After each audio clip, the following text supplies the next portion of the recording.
right, what is up, everybody? Welcome to The Sweat. We love it when you watch us. I am Emerson Lotzia. We're going to be kicking it on the DK Sportsbook quite a bit throughout this show on the diamond, the links, the gridiron. And speaking of Das Pigskin, death, taxes, and DraftKings giving you a shot at winning $1 million. We're on to week 4 of the NFL season, and that means another Millie Maker. This Sunday's featured contest has $4.25 million. That's the prize pool that you can enter for just $20. $1 million goes to first place, as well as a ticket to DraftKings' Tournament of Champions live final in January. That is your opportunity to take another shot at $1 million. Go check out this contest in the DK lobby right now, and we will bring in some of our experts to help you with those lineups in just a moment. But this is what the Week 3 main slate Millie Maker lineup looked like. Check this out. Congrats to WMM 70116, winning by 1 point. Every single dude except for his tight end going off. Rocking the fire emoji. 7 of his roster spots scoring at least 20 points, and not many of them highly owned. Josh Allen, his top scorer, starting Alexander Madison after Dalvin Cook was ruled out. Swift, Beasley, Sanders, 6% or less in ownership. We're talking 258,000 entries. As for this week, good morning to our panel. DraftKings contributors Pierce Dietrich, Matt Meiselman, and Steve Buchanan. We are price checking, dudes. So whose salary do you like at the following positions in week 4? Quarterback, Steven, talk to me. Oh, give me Aaron Rodgers at 6,800 going against the Steelers this week. Those Pittsburgh Steelers corners are struggling, and that's probably putting it nicely because this is a family-friendly show. Cameron Sutton, 84.6% reception rate on 13 targets for 96 yards allowed. James Pierre, 72.7% reception rate on 11 targets for 114 yards. What game are you playing? Look, the Steelers are getting good pressure on the quarterback, but Aaron Rodgers has been protected through the first 3 weeks of the season, only under pressure on 27.1% of his dropbacks. He always has that strong front in front of him. I think he just picks apart the Steelers in this week 4 matchup, so getting him at only 6,800 feels like a really good steal, so I love him this week at quarterback. All right, Pierce, how about you? Who do you love this week at quarterback? Russell Wilson. And I'm with Steve. On the slate, a lot of the quarterbacks look like they're in some pretty tough matchups, but if you look closely at these cornerbacks, you can see some matchups to attack. San Francisco could be without basically all their starting quarterbacks. They lost Jason Verrett. Norman may not be back. K'Wan Williams may not be back. And then last week, the 49ers gave up 132 yards to Devontae Adams. I like Russell Wilson. He's been throwing the ball really well to start the season. And, just throw a little value play out there. Consider D. Eskridge if he gets the okay later in this week to help you pay for some of these guys. Maddie, who's your dude? I think it's Dak Prescott, and I think he's too cheap at 6,700, and I also don't know if this is a game that much of the field really wants to stack because we have some super appealing games this week, most notably Arizona and LA. And I think Stafford and Kyler Murray are probably the go-to targets. But I think with McCaffrey probably out and just the way that the Cowboys played last night where they relied on the running game because they had a big lead, we see this maybe as a team that gets overlooked because their recent performance isn't so good. And the matchup on the surface might seem like a hard one. Carolina has had probably the best defense in the NFL this season, but that's only if you don't account for their opponents. I mean, they've played the Jets and they've played Davis Mills and the Texans, and their best opponent was Jameis Winston and the Saints, who is probably average at best. I'm a Jameis fan, but he's not that great. So this has been a really easy schedule for Carolina. So I think this could be a closer game. Dallas's defense isn't very good. Could be a shootout here, and I like Dak, and I like some of the Dallas passing options too. Okay, well, Pierce, let's go to running back. Whose price sticks out to you?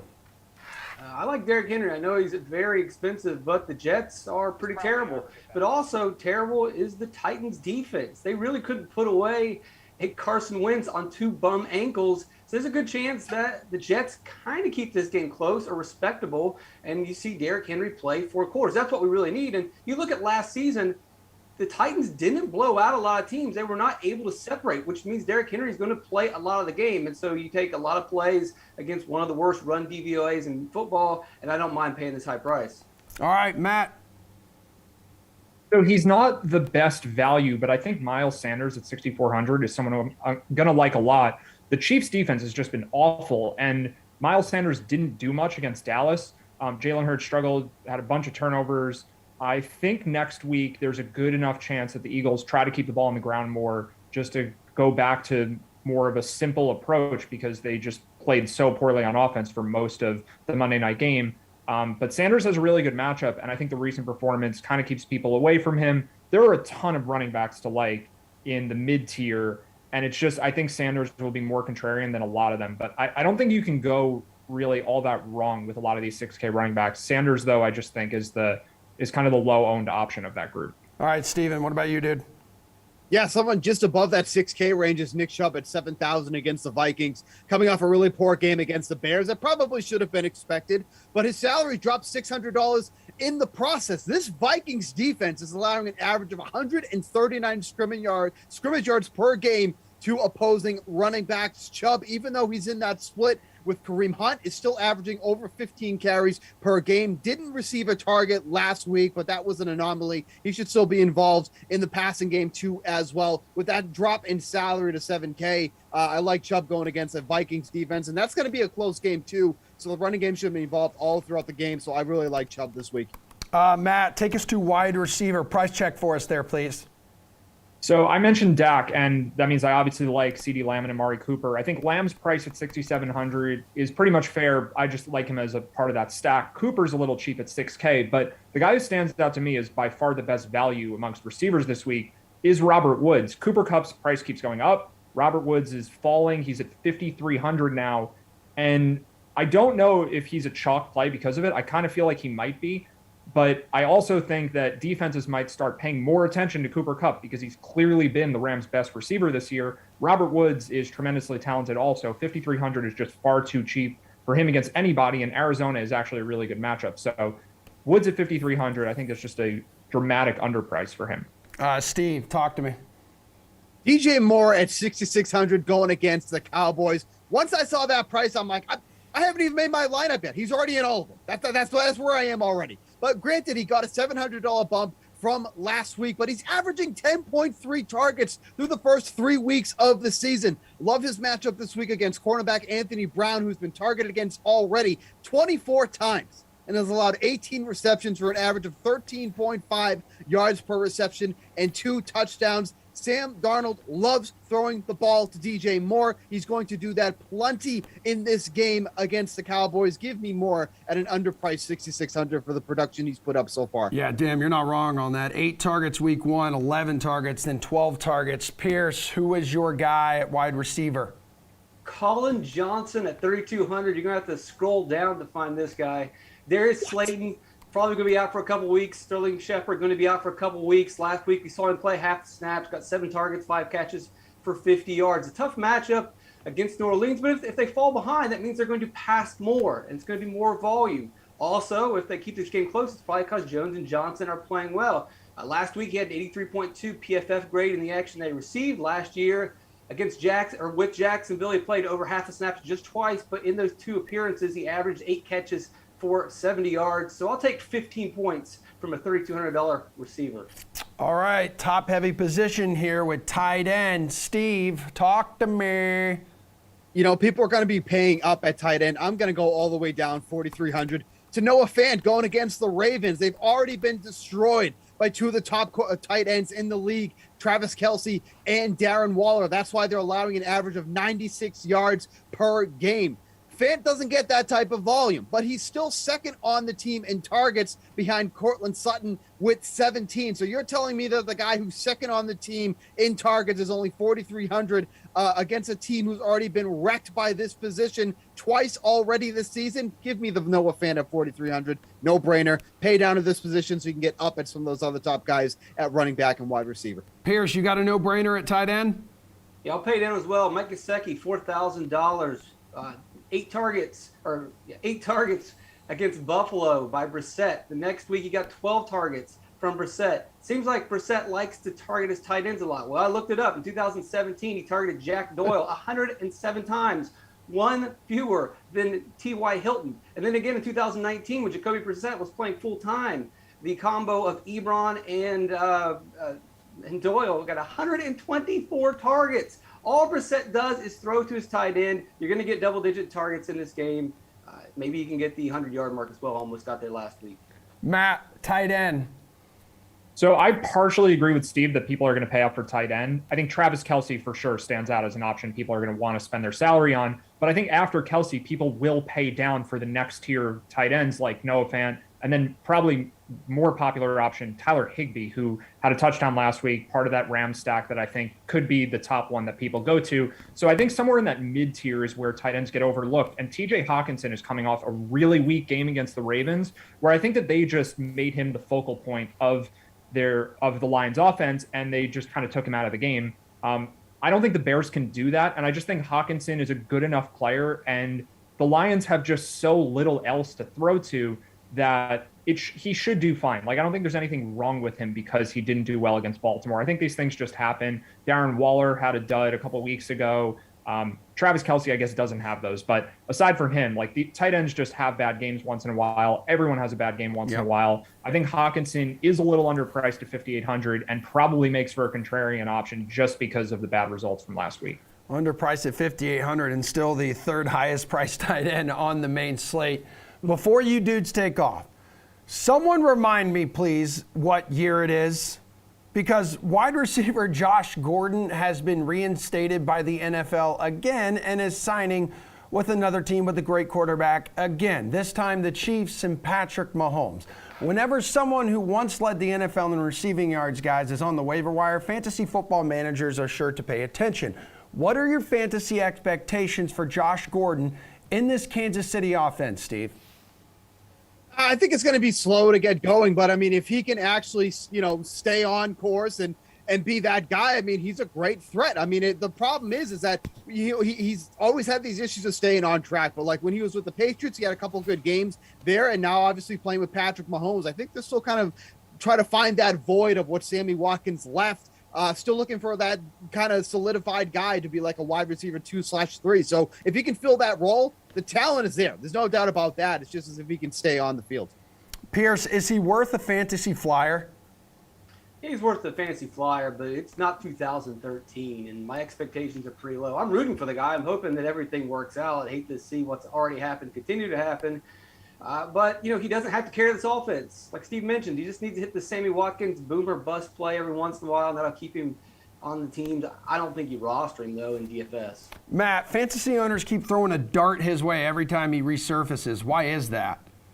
Yeah, I guess it's what Pierce said, that he had that one great season, but it's 2013. Like, I just looked that up myself, and it doesn't seem like it's been that long, but it's 8 years now since he had that elite receiving season. It's been quite some time. So, like, I don't think we can just assume that the talent level is still there. I think Josh Gordon probably is still really talented, but just not at the same place that he was. I mean, it's almost a decade ago now. So I think that he could put up some numbers just because Patrick Mahomes is great, and the Chiefs don't have Sammy Watkins this year. They do have a problem with receiver depth. I'm not sure how good Mecole Hardman is. Gordon himself may not be that great, but because he's in a system where there's just a lot to go around, maybe he becomes fantasy relevant.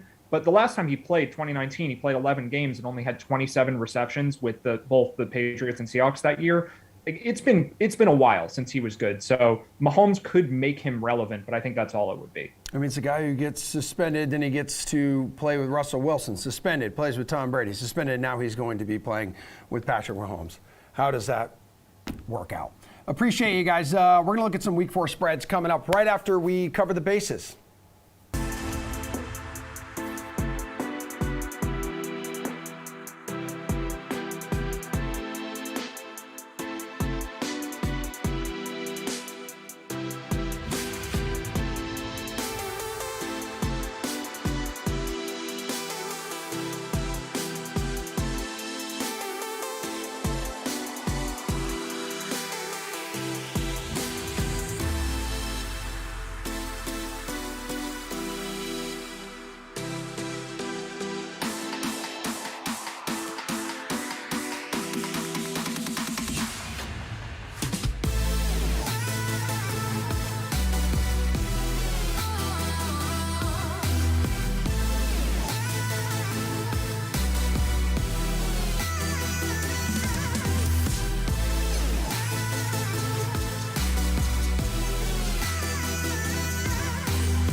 We'll get back to the NFL in just a bit, folks, but we do have some baseball games to talk about this evening. In our baseball panel, DraftKings contributors Gary and Thorne, Nick Fryer, RotoWire's Eric Halterman.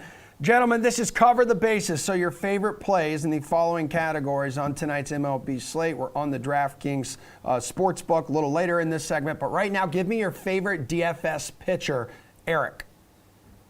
Yeah, the answer to any and all pitcher questions, I think, until the end of time is going to be Logan Webb. Just absolutely love Logan Webb this season. I think he's the top play here at 8,900 against the Diamondbacks team that's second worst by WRC Plus this season in pitcher-friendly Oracle Park. I couldn't like this more. What Webb has done this season is genuinely unprecedented. There's only 26 pitchers since ground ball rate started being tracked in 2002 who have thrown as many innings as he has and has a ground ball rate higher than his mark of 61.3%. And basically all of them are guys who don't get any strikeouts. They stay in the league just by having an elite ground ball rate. Nobody can match his 26.2% strikeout rate among that group. And only two pitchers come within 3 percentage points. One of those is Dallas Keuchel in his Cy Young season in 2015. So we're basically seeing Cy Young, Dallas Keuchel plus more strikeouts. I couldn't like this guy anymore, couldn't like the situation anymore. I think he's the clear top play. I would pay up for him easily at $1,000 more than he is. All right, 13 games here, Nick. Who was your favorite pitcher in DFS? As much as I like Zach Wheeler tonight, and I think Walker Buehler's a guy you should get exposure to as well, I'm actually in lockstep with Eric on this one. I think Logan Webb is the guy tonight going up against the Diamondbacks at 8.9K. Just a couple things that he didn't highlight because he broke it down beautifully. But when you look at the Diamondbacks, they have the 9th highest K rate against right-handed pitching this month. And then when you look at their OPS, ISO, WOBA, WRC plus against right-handed pitching in September, they're bottom 6 in each of those categories. In few of those cases, much worse. And then with Logan Webb, I mean, this is a guy that's got double-digit strikeout potential. I know he's done it a few times this season. He most recently did it against the Brewers at the start of the month. And that's a team that when you look at how they've done against right-handed pitching throughout September, not a lot of strikeouts. So he's doing it against a team that doesn't strike out a ton against right-handed pitching, and now he's going up against one that does. All right, Gary, and how about you, man? I mean, I would agree that Logan Webb is probably the top play on this slate. But just to give a different perspective on a different pitcher, let's talk about Chris Sale, because I think Sale's in a really unique spot tonight. Sale is, he's Chris Sale. We know he's an elite DFS option in a vacuum. However, there are obviously, a lot of circumstances surrounding Sale right now, not the least of which being we haven't really seen him fully unleashed by the Red Sox so far in 2021. He's yet to throw 100 pitches, and because of that, he's yet to exceed 25 DraftKings points in any of his 7 starts. However, this could possibly be Sale's last start of the regular season. The Red Sox need to win this game. I think if there's a chance that we see the full version of Chris Sale in 2021, it is tonight against the Orioles. And look, he's been pitching pretty well. His numbers say he should be pitching even better. I think his 13.1% swinging strike rate is a lot more indicative of his swing and miss stuff as opposed to a 26% strikeout rate that is nowhere near close to his career averages.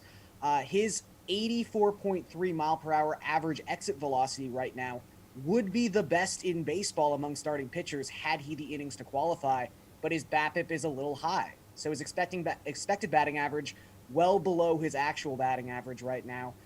I think Sale probably gets some positive regression tonight, and Baltimore is also one of the best possible teams he could go up against.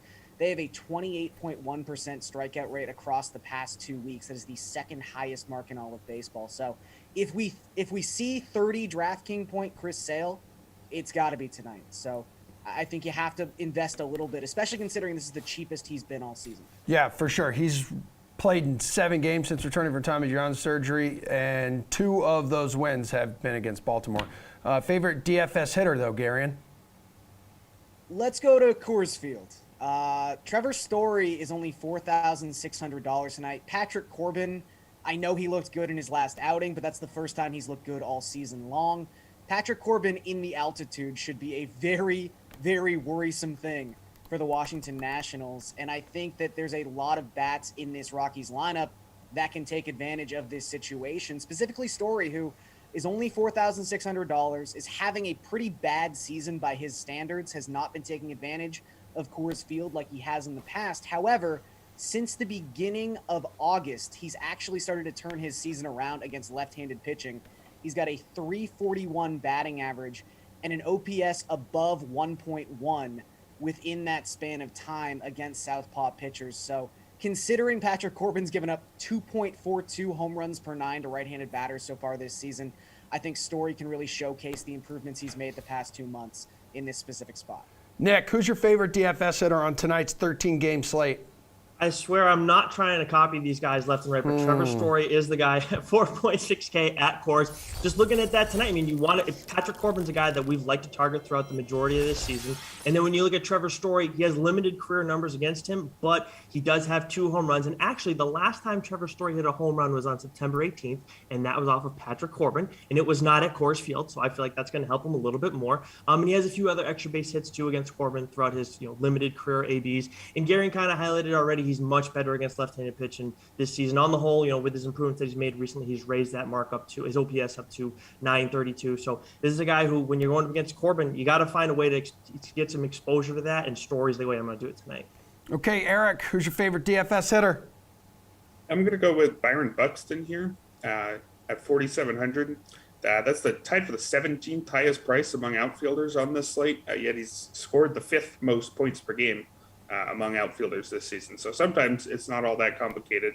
Obviously, Buxton's season has been a bit complicated. He was incredibly good to start the season and then injured however many times. That's probably injury about 3,000 for him in his career. Took a bit to get going in his return since the most recent injury, which was the broken hand. But over his last 20 games, hitting 273, slugging 581 with 6 homers. Also has a 17.9% barrel rate over that stretch, which would rank 5th among qualified hitters, right between Bryce Harper and Aaron Judge, if that was his mark for the full season. And really, that's actually not much better than his full season mark. He's at 16.9% for the full year, which would rank 10th in the league. So he's absolutely crushing the ball. He's an inner circle level hitter, I think, whenever he's on the field, and he's on the field now. So I think that's a guy who should cost closer to 5,500 or so, especially against Tyler Alexander. He'll get the platoon advantage against the lefty. Alexander has a 4.10 ERA in a swingman role, with most of the ERA estimators coming in a bit higher than that. He's the exact sort of pitcher I want to pick on in daily fantasy. The only thing he does well is avoid walks, but he doesn't strike guys out, just a 19% strikeout rate. Doesn't keep the ball on the ground either, just 36.7% ground ball rate. So perfect matchup for a guy who's pretty hot right now and really has been excellent almost whenever he's been on the field this season. All right, let's poke over to the DK Sportsbook here as we are on third base. We're at the hot corner. Favorite run line or money line bet, Nick? I'm going to go with the Blue Jays money line tonight. I know they're going up against the Yankees, and they just had their way with the Red Sox. And I also know that the Blue Jays have not really come through down the stretch as they're trying to fight for that postseason position. But I don't like Jameson Taillon. I know that he did a little bit better throughout August and July, but then, of course, he goes to the IL. And the last team that he saw was the Blue Jays. Now, he only gave up 3 runs over 7 innings, which by anybody's standards, that's not bad, but certainly for him. But I like Ryu against the Yankees tonight. He's done very well against them. I know that he's had 2 brutal starts this month, but his one really good start came up against the Yankees. And then when you boil it down to your bullpens too, because of course that's a factor in it, I don't really like much of either of them right now, but I think that Taillon is going to be the difference tonight because he has struggled so much throughout the course of the season. And I don't like I don't like him up against the Yankees. They've done well against them. All right, talk to me, Garion. I'm going to take the exact opposite side of that game, as much as it pains me. Wow. I think a lot of what Nick said was accurate, but in saying all that, with the non-trustworthiness of both starting pitchers, I think you just have to take the plus money here. I mean, the Yankees' money line is plus 110. Maybe Taillon hasn't looked amazing since coming off the IL and in the month of September in general, but Nick mentioned that Hyunjin Ryu has had 1 good start in his past 5 starts, and that was 6 scoreless innings against the Yankees. Even with those 6 scoreless innings, his ERA within that span of time is 10.07. He's giving up a 4.20 WOBA to opponents in that 5-start stretch. And I could even take it back to 7 starts because he gave up 7 earned runs in his seventh most recent outing. I just don't trust Ryu right now. He's coming off the IL for what could be generously described as take a week off and maybe find something down the stretch.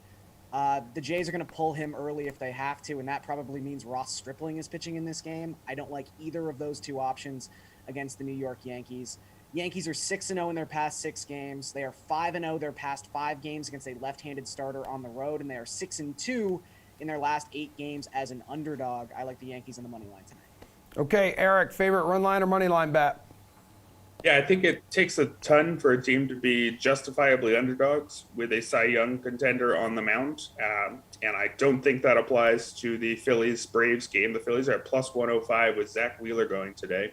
And I know that's only a small underdog, but I'm not really sure why they should be underdogs at all. If you look at the two lineups, they're both middle of the pack, completely fine, unremarkable lineups. In September, the Phillies ranked 17th by WRC+, the Braves ranked 15th. So more or less a push there. I guess you could say that alone would be justifying a 105, plus 105 for the Phillies. But again, Zach Wheeler, as good as Charlie Morton is on the other side, Wheeler has been better. 2.79 ERA on the season looks fully deserved. He's up at 29.2% for his strikeout rate while walking just 5.5% of opposing batters. Had a rough stretch to end August, ERA of about 6.5 over his last 4 starts. But in September, he's been incredible. 1.14 ERA for the month. Got that strikeout rate up over 33%. Charlie Morton, on the other hand, he's been very good too. A 3.53 ERA, absolutely nothing wrong with that, and that looks fully deserved. Just slightly worse than Wheeler across the board, and has been worse in September. A 3.60 ERA for the month, but that strikeout rate's actually fallen all the way down to 22% in 4 September starts. So to me, this looks like a game in which the Phillies should be slight favorites and they're slight underdogs. So I think that's a pretty clear top choice of the slate for me. All right, last one here, guys. Take us home. Need you to speed it up just a little bit. Nick, hook me up with your favorite game total. So you guys know I always cheat when it comes to the game totals. Yeah. I'm going to do the first 5 innings. Orioles under 1.5 runs. Gary was making some great points with Chris Sale. I know he can usually be a little bit tougher from a DFS perspective this season, but in general, he's been locked down. The only way that the Orioles are scoring runs against him are on home runs. I know Austin Hayes, a little bit of a concern there because he's got 2 against him, 1 in each start, and then Mancini has 1 too. But still, Sale's been locked down outside of that. He's had 1 hiccup so far this season, so I trust that he's going to hold the Orioles down. All right, Gary, and how about you? I'll take the over in the Tampa-Houston game. It's 9 runs right now. Tampa and Houston both have top 5 offenses in September by WRC+, and both of these starting pitchers are underwhelming to say the least. Waka has just been bad since the beginning of August. Jose Urquidy, 9 earned runs in the 18 2/3 innings he's thrown since coming off the IL. I think we get there pretty easily. Eric. Taking the over 8 runs in the Oakland-Seattle game, mostly because of questions about both starting pitchers. Teams are averaging just shy of 9 runs combined this season, so they need to score 2 fewer than normal, and I don't think they're going to do that.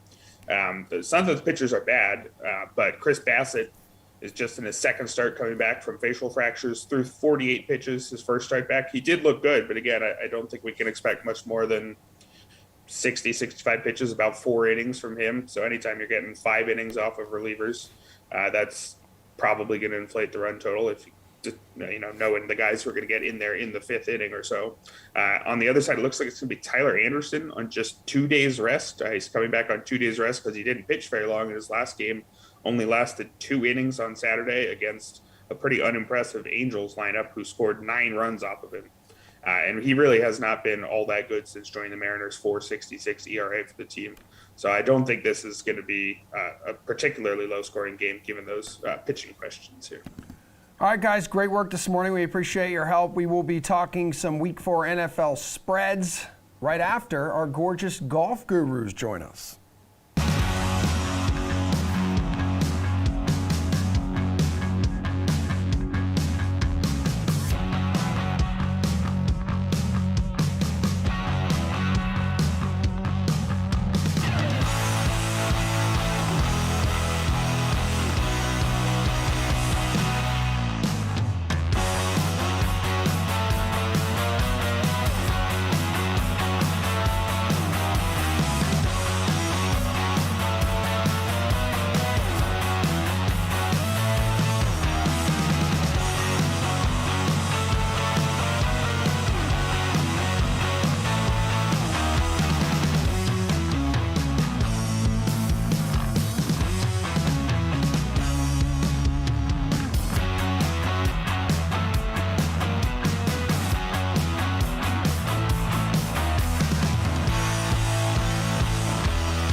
right, we're going to talk a little bit of golf here. We have lost one of our gorgeous golf gurus. He has given up, Reed T. Feller, but we do have DraftKings contributor Jeff Ulrich here. Is this because you bodied Reed on Twitter last night in your debate about Kirk Cousins?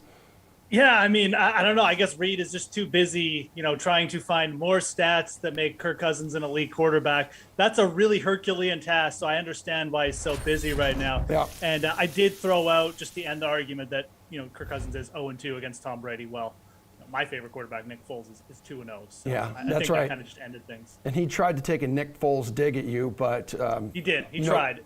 It's pretty hard, though. you are strong and you overcome the adversity. So let's see if you can help the folks out at home with some PGA Tour high or low. So are the following odds too high, means too long, or too low, which is too short, for the following PGA golfers on this week's Sanderson Farms Championship, good old Jackson, Mississippi. So talk to me about Sam Burns here, plus 1,400. Those too long or too short?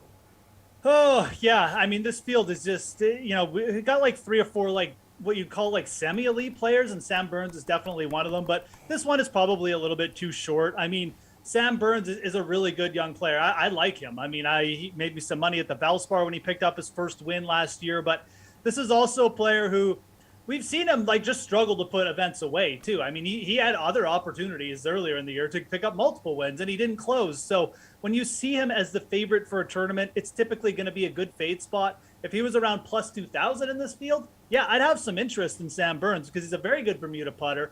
He's kind of got the tools you want this week, but these odds just for a guy who, yeah, he'll make you a lot of birdies for DFS, but is he going to close?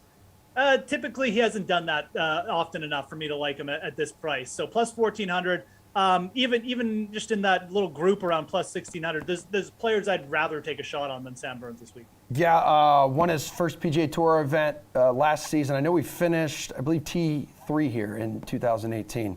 What about Sung J M here, plus 1,600? Those odds too long or too short?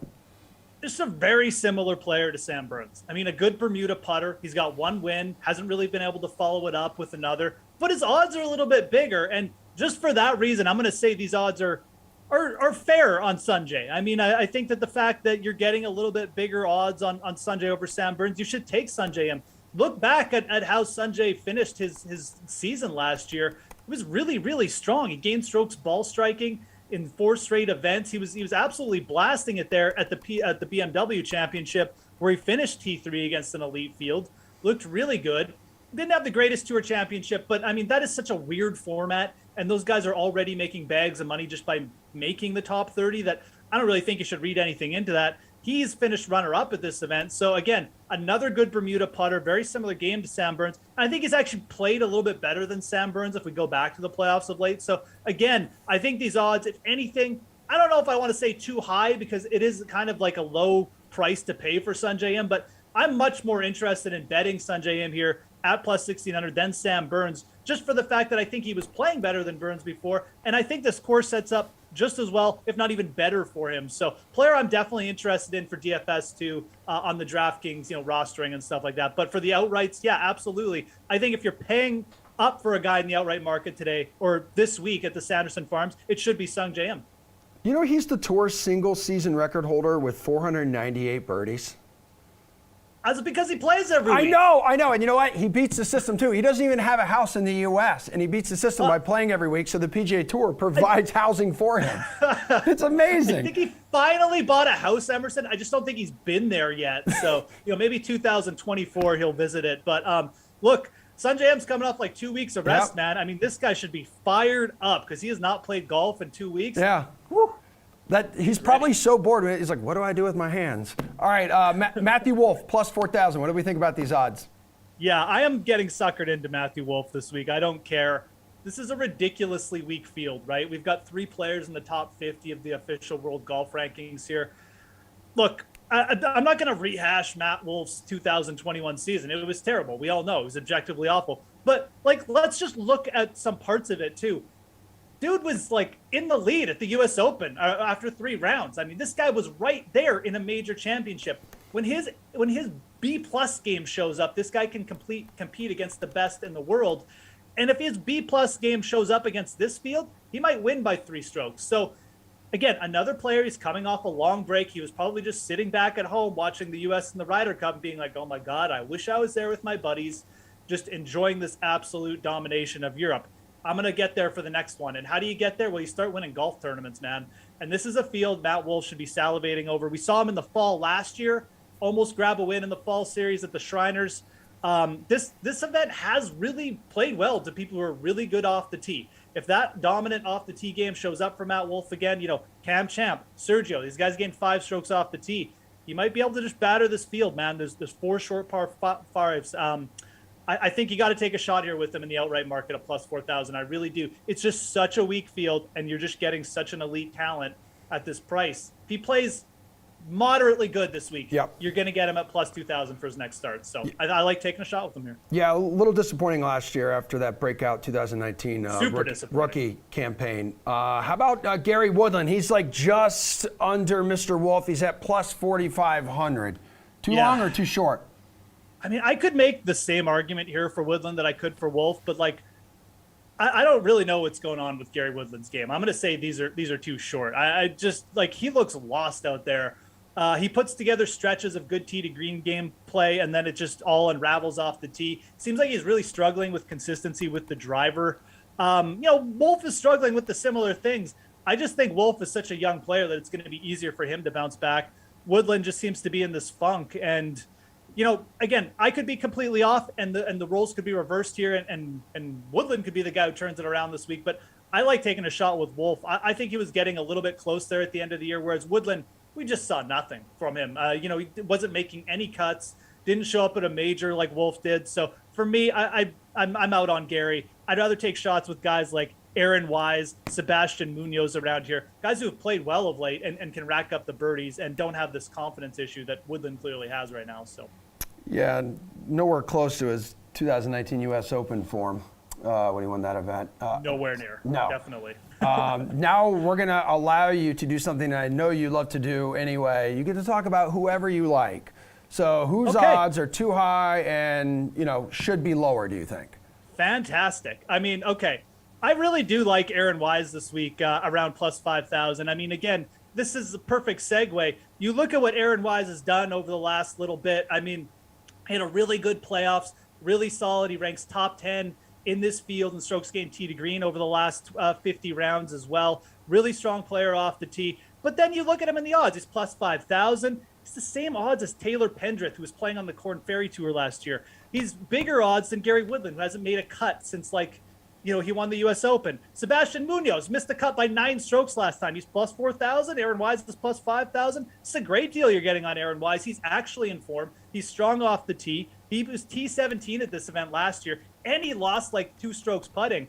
I think this is a really good week to get in on Aaron Wise, a really good kind of underrated young player. He looks too big in the odds. And look, Emerson, it wouldn't be a golf segment without me throwing out just a wild long shot here. Anirban Lahiri at plus 20,000 this week. Yes, sir. Let's get that done. I like that. You can even get him at plus 1,600 for a top 10. He's going to be my long shot play here.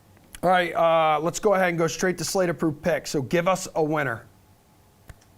I mean, I just do it. I'll say Sanjay M. I'll be like the conservative guy and go Sanjay M. I think Sanjay M was playing really well towards the end of last year. I think he comes in here, plays good. I want to go with my guy Aaron Wise. I'm going to go Sanjay M plus 1,600 on the odds. Again, if you're going to the top of the board, that's who I like. All right, man. Hang out because I believe you and Kenny are going to do the whole NFL spread thing for week 4. We'll do some chaser fade there. But on the latest episode of the Unreasonable Odds podcast, Julian Edlow had his weekly conversation with DraftKings Director of Race and Sportsbook Operations, Johnny Avello. Here they are discussing what almost everyone is discussing this week. Sunday's matchup, Sunday night, baby, between the Bucs and the Patriots. Let's go to Sunday Night Football in Foxborough. Tom Brady, Bill Belichick, head-to-head. I can't wait to watch because Belichick is going to be, and both coming off a loss, by the way. Angry Brady, angry Belichick. Belichick is going to, I'm trying to give myself worst case scenario. Like Belichick is going to scheme up the ultimate defense to slow down Tom Brady. And I still can't get there. I don't know. It is the most square, probably the most public play of the season is backing Tampa here. The Patriots, do you think here, I'm going off script now. Do you think the Patriots are going to be the book's biggest need of the regular season potentially? I don't know. It's a tough call if they're actually going to be, one of our bigger decisions. Yeah, I could see this game getting bet both ways. So Okay. I'm not positive on that yet. Okay. So put it this way. The handle on this one is going to be massive. Over the summer, the look ahead here was Tampa -3 on DraftKings Sportsbooks. That was the best number that you could get on Tampa in the industry. This past week, the look ahead was 5.5. Now it reopened 5.5 with both teams coming off a loss. The Patriots probably looking worse in their loss. DraftKings Sportsbook reopened it. You guys opened it at 5.5, ticked up to 6. As we're recording this, I'm seeing 6.5. So the public is hammering the Bucks here. Do you think it gets to 7? Well, things have changed a lot over the summer, Julian. First of all, Yes. the heat's gone and the fall's here. That's number one. So, summer's gone. Tampa has performed up to expectations, and the Pats they have not. I don't believe this gets to 7, but 6.5 is a very good possibility. I think that if it does hit 7, the Sharps will take it back. They've already laid the 5.5. They'll look for an arbitrage position here. The Brady and Grant combination is certainly going to be well looked at this weekend. So I know that's something that fans watching the game and fans betting the game will certainly be on board with.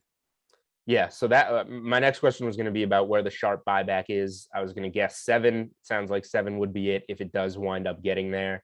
And then the Brady and Gronk props, probably some of the biggest handle that we'll see on any player props on DraftKings Sportsbook this season. I would imagine. It sounds like you agree with that. I do. Those props should do really well. But this brings up a question to me. You being a Boston guy and feeling this team for so many years, who will the home fans be rooting for? The Pats or Brady or Gronk? So there are a lot of split fans here. I will say, listening to like local sports talk radio, which is why I'm so fascinated by this game. I am ecstatic for it. I cannot wait. So there are fans that are probably more side with Brady. I don't know if that necessarily means they will root for the Bucks in this game, because this is a really important game for the Patriots if they're going to have any chance in the AFC East. They need this game. And what it comes down to for me, there's also fans that I wouldn't say hate Tom Brady, but they'll side with the Patriots and root for them in this game. What it comes down to for me in this game, and why I'm going to be on Tampa, regardless of all the money piling in, is I don't see, unless Belichick has the defensive game of his life, I don't see how this game stays anywhere near even, because Tampa has the offense to throttle anybody, and New England's defense hasn't been anything special. New England wants to try and win games by playing defense and running the ball and keeping it tight. Tampa might have the best run defense in the league. You got to beat them by going downfield on that secondary, which is something they don't let Mac Jones do, nor does he have the weapons to do that with. So I can't figure out how the Patriots keep this one within a touchdown. But this is why it's betting. Yeah, well, remember that Tom Brady came in and took over for Drew Bledsoe. So, is this time for a Mac Jones to show some Brady skills? I don't know, but Mac Jones should be a little pumped up for the game too. So I agree with you. I think it's an intriguing matchup. I'm also really looking forward to it. I'll part with you on this stat. Tom Brady won his first Super Bowl when I was in middle school. I turn 34 next month. I'm married with a kid, and he still might win the Super Bowl this year. There's your stat of the day, Johnny. Okay, that covers quite a bit of time there. All right, we opened up the show with some DraftKings DFS salary gossip. Now we're going to poke over to the DK Sportsbook, and we're going to look at some of the spreads here in Week 4. And here to help us, DraftKings contributors Jeff Ulrich and Kenny Ducey. Kenny, congrats on getting the stitches out of your hand. This is NFL Chase or Fade, guys. Agree or disagree with the following favorites to cover the spread in Week 4? Cincinnati is a 7-point favorite against Jacksonville. Are we chasing this one here or fading it, Jeff? Chasing it, man. This line is too low. The Cincinnati Bengals have compiled themselves a very, very solid defense this year, and not many people are talking about it. It's the team who's top 10 in sacks. They're top 10 in terms of rush yards allowed against. They're stopping the run. They're not allowing big plays downfield, and also they gave Joe Burrow time in the pocket last week against Pittsburgh. Their O-line didn't let him get sacked once or hit once. And guess what? Joe Burrow was elite. He completed over 75% of his passes. Now he comes against Jacksonville, a team who's averaging 1.5 sacks per game. Oh boy, this one's gonna get ugly, Emerson. I'm sorry to hear you. I'm sorry to say this to you, buddy, on a Tuesday morning. But no, Cincinnati's a good team. They're at home here, and I don't think they're getting enough credit. This line should be bigger. Jacksonville, not good. Yeah, I know, man. And Kenny, Cincinnati 6-2 ATS in their last 8 home games as well. Yeah, look, here's the thing with this game. I don't want to endear myself to Emerson. This is not why I'm saying this. I actually do think the Jaguars can cover here. They're getting a few key members back. Trey Herndon is practicing. They have a couple of members of the offensive and defensive line returning to practice. And I think that this team, if they get a little healthier, and you look at this line movement, is wild.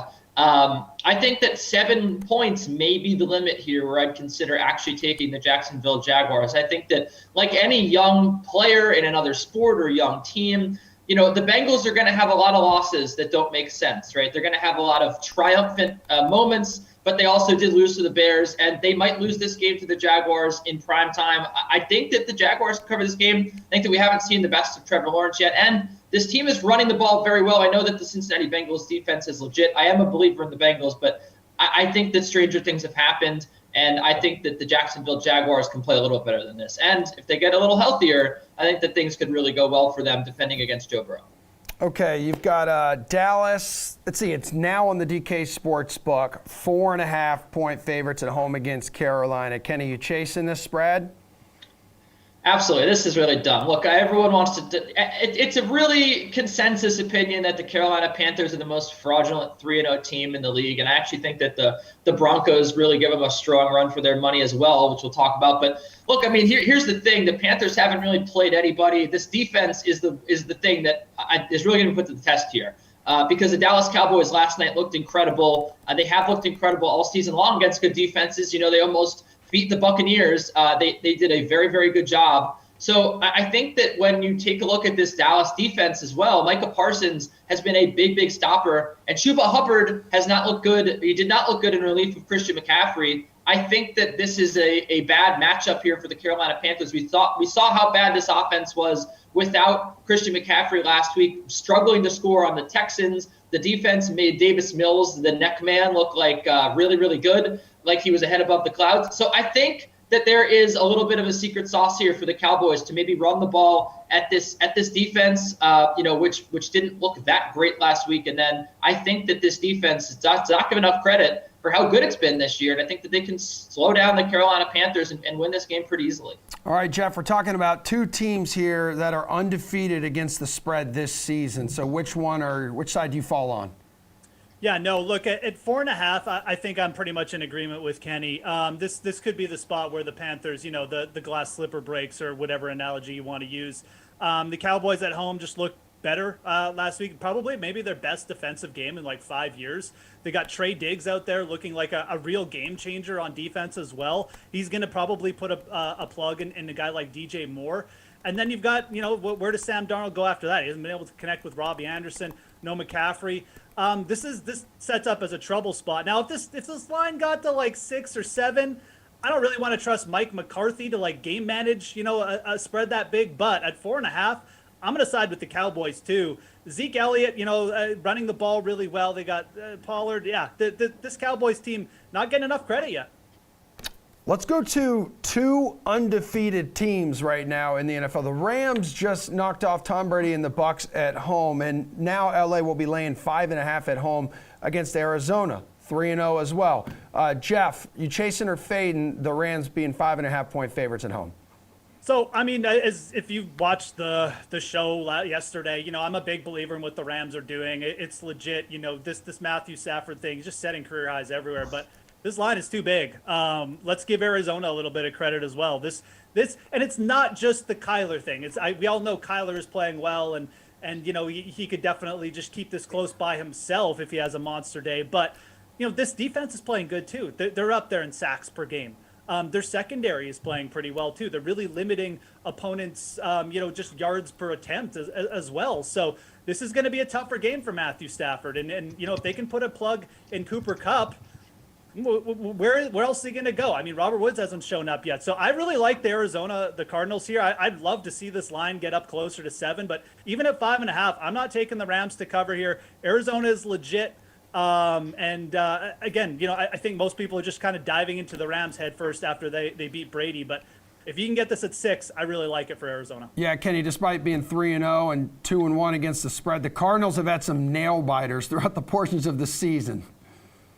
Yeah, we thought they were going to lose to your Jaguars last week. Yep. It was would have been pretty stunning. But here's what I will say about the Los Angeles Rams.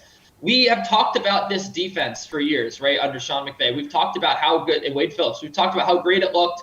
And this is not a defense that looks very good right now. I'll take you back to week 1 when Andy Dalton had success against that Rams defense. I know that was a 20-point win for the Rams, but I'm telling you, as someone who laid all those points with the Rams, never felt comfortable. Dalton had a lot of success through the air. And then you look at the last 2 weeks, the Colts put 24 on them with Carson Wentz.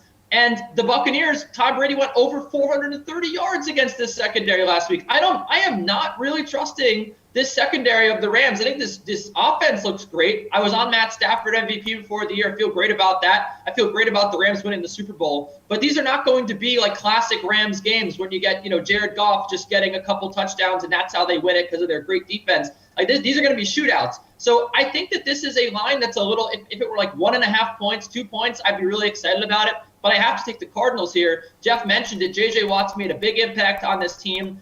And they also are 6th in weighted defensive DVOA as a whole unit. So I think that this is potentially a pretty close game. I think Arizona could actually pull the upset here. I think that this Rams secondary is something we are not talking enough about. Now to the game we have all been waiting for, the return of the prodigal son. It's Tom Brady versus Bill Belichick. Tampa Bay is a 7-point road favorite in New England in his return to Foxborough, Massachusetts. Kenny, are you chasing or fading that Tampa Bay can cover the touchdown? Yeah, I'm absolutely chasing this. Look, I think that we have to really take a good look at ourselves here if we're really thinking about taking the New England Patriots. They have a rookie quarterback. They have a rushing attack that, I mean, I was really excited about Damian Harris first 2 weeks of the season. What happened last week? They decided to go to Brandon Bolden, J.J. Taylor. Anytime Brandon Bolden is getting involved in the game plan, you know Bill Belichick's really desperate because he's like, oh, I got to take this guy who's been on my team since the 90s and really start giving him the ball. This is a team that's just out of answers on offense when Mac Jones can't save them. And last week he certainly couldn't. And, you know, again, you start to see him reach down into his bag. Kendrick Bourne was getting targets. Jonnu Smith dropping passes left and right. It was an ugly performance. And if you think the Saints defense is tough to go against, you have a whole other thing coming against the Buccaneers, a team that, yes, they did lose last week to a high-powered Rams offense, but this is still a team that's returned most of its key players from last year where they shut down Patrick Mahomes in the Super Bowl. I think the pass rush is really going to get to Mac Jones. You saw Cameron Jordan wreak havoc on him last week. I think it's going to be a whole lot more difficult. They're going to throw some ridiculous blitz schemes at him, Todd Bowles, and I think that this is going to be a nightmare for Mac Jones. The Buccaneers should run roughshod on the Patriots. Jeff, the most highly anticipated regular season game in New England sports history. Oh, man. This line getting to 7, I want to take the Patriots side so bad. It's the respect that you have for Bill Belichick, but I think Kenny pretty much laid out my feelings as well. No James White for the Patriots now. Damian Harris struggling in pass protection. Antonio Brown going to be back for the Buccaneers, and I think that is a very, very key thing. This Patriots secondary is really good, but with Antonio Brown out there, it's just mismatches everywhere. You can move him around, the formation. Gronk is going to be out there as well. I think it's just going to be too much. I could see the Patriots maybe making this a close game at halftime, but I think ultimately the Buccaneers passing offense wins out, and probably that D-line for the Bucs eventually gets to Mac Jones. So even at -7, I'm going to say, I'll side with the Bucs. I think you got to wait for this one, maybe even to get over a touchdown here before you start thinking about taking the Patriots. Oh, baby, it is juicy and it's drama mama galore around Boston right now. Gentlemen, thank you so much. That's a show today, everybody. We'll be back tomorrow morning live, 11 o'clock Eastern time up until noon. And then if you have some baseball questions, bring it. MLB edition of the Slate with Glash Bukes and Gary and Thorne later today at 5 o'clock. Now we got our Madden Slate kicking off.